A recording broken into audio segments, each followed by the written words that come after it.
Hi all, welcome back to my channel. So आज के इस वीडियो में हम हमारे क्वेश्चन नंबर 16 को सॉल्व करने वाले हैं, जो कि हमारे हाइट एंड डिस्टेंस वाले चैप्टर का पार्ट है। तो मैंने आप लोगों को पिछले कुछ वीडियोस में ऑलरेडी 1 से 15 तक का सॉल्यूशन बता दिया था। तो अगर आप लोग आज मेरे वीडियो पर पहली बार आए हो, चैनल पर पहले बार आए हो, तो आप मेरे पिछले वीडियोस को भी एक बार देख सकते हो फॉर बेटर अंडरस्टैंडिंग। अब हम इस वीडियो में इस क्वेश्चन को पढ़ेंगे और सॉल्व करने की कोशिश करेंगे।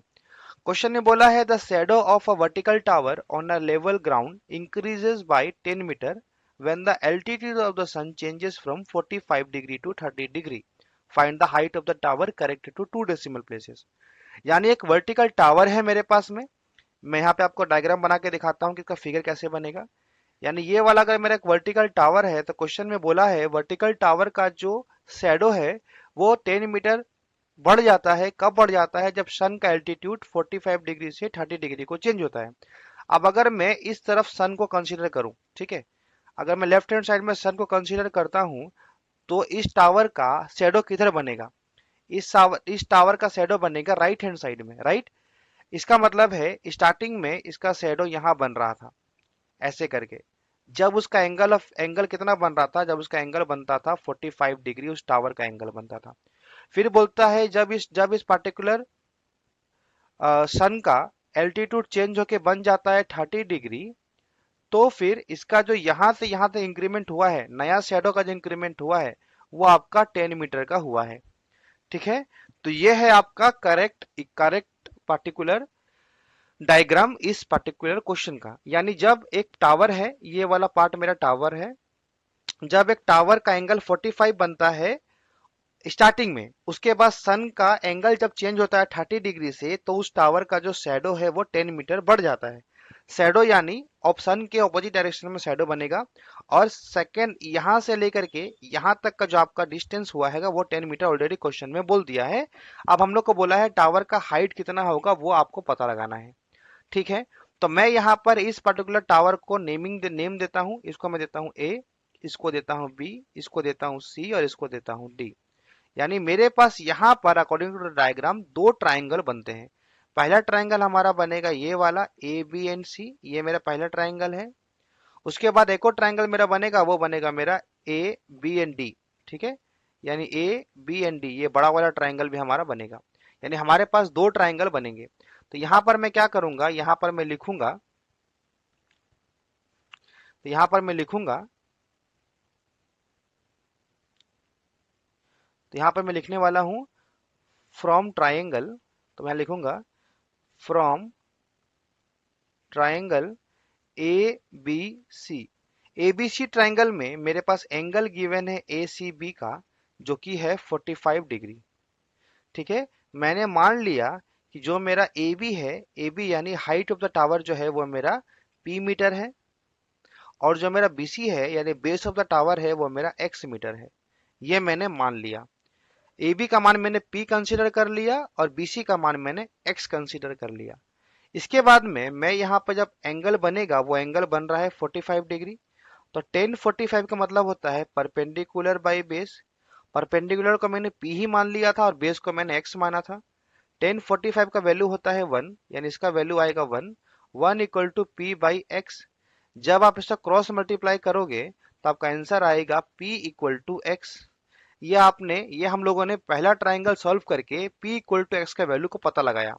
अब नेक्स्ट ट्राइंगल जो बन रहा है वो ट्राइंगल बन रहा है हमारा ए डी बी। बड़ा वाला ट्राइंगल हमारा बन रहा है। क्वेश्चन में बोला था कि ए बी डी में, अब हम यहां लिखेंगे from triangle A B D. A B D triangle में हमारा जो ए बी का वैल्यू होगा वो हम लोगों ने ऑलरेडी पी कंसीडर कर लिया था। उसके बाद हमारा जो एंगल बन रहा है ए डी बी का, वो एंगल हमारा बन रहा है 30 डिग्री का क्वेश्चन के हिसाब से। उसके बाद हम लोगों का जो बेस है, जो कि हमारा बी डी है, बी डी का बेस जो है वो हमारा B C plus C D है। यानी अगर मैं नीचे वाले बेस के बारे में बात करूं, बी डी वाले बेस का अगर मैं बात करूं यहां से यहां तक का वैल्यू, तो इसका मतलब है बी सी का वैल्यू प्लस सी डी का वैल्यू। बी सी को हम लोगों ने ऑलरेडी एक्स कंसीडर कर लिया था और सी डी का वैल्यू हमारे पास 10 गिवन है। तो बी डी का जो वैल्यू बनेगा वो हमारा बन जाएगा बी डी का जो वैल्यू बनेगा वो बनेगा x प्लस 10 मीटर। ठीक है, ये हमारा बेस बन जाएगा। अब हम यहाँ पे 10 30 डिग्री का वैल्यू निकालेंगे। 10 30 डिग्री का वैल्यू है P बाई बी। बी जो है वो हमारा x प्लस 10 है, तो हम यहाँ पे x प्लस 10 पुट करेंगे। 10 30 का वैल्यू होता है 1/√3, और पी बाई x की जगह मैं लिखूंगा p प्लस 10, क्योंकि हम लोगों ने ऑलरेडी फाइंड आउट किया था कि p का जो वैल्यू है वो x के बराबर है। कहाँ से फाइंड आउट किया था? पहले वाले ट्राइंगल से हम लोगों ने already p equal to x के वैल्यू को फाइंड आउट किया था। तो मैं यहाँ पर p की जगह पे x से उसको सब्स्टिट्यूट कर दिया हूँ। तो यहाँ से जब आप इसको क्रॉस मल्टीप्लाई करोगे तो आपको मिलेगा √3p equal to p plus 10। मुझे वैल्यू निकालना है p का, तो मैं क्या करूंगा, जितने भी मेरे पास p है उसको मैं लेफ्ट में ले जाऊंगा, बाकी चीजों को मैं राइट में छोड़ दूंगा। इस हिसाब से जब आप यहां से p को कॉमन लोगे तो आपके पास बचेगा √3 माइनस 1 इक्वल टू 10। और यहाँ जो आपका p का वैल्यू आएगा वो आपका √3 का वैल्यू होता है 1.732, उसमें से आपको -1 करना है। यानी आपको लेफ्ट में बचेगा p इंटू 0.732, ये आपका p का वैल्यू लेफ्ट में आएगा। सॉरी, राइट हैंड साइड में आपके पास 10 बचेगा। ओके, अब आप यहां से जब p की वैल्यू निकालोगे तो आपको निकालना पड़ेगा p equal to 10 division by 0.732। यानी आपको 10 को 0.732 से डिवीजन देना है। जब आप 10 को 0.732 से डिवीजन दोगे तो आपके पास में आंसर बनेगा 13.66। क्वेश्चन में आप लोग को बोला है कि हम लोग को हाइट ऑफ द टावर को पता लगाना है, कितना करके, correct to 2 decimal place, 2 decimal तक पता लगाना है। यानी यहाँ पे 13.67 है, यानी ये हम बोल सकते हैं राउंड ऑफ करके 13.67 मीटर। 2 डेसिमल अगर हम इसको करेक्ट करेंगे तो P हम लोगों ने माना था हाइट ऑफ द टावर, तो हम यहाँ लिखेंगे hence height of tower equal to 13.67 metre.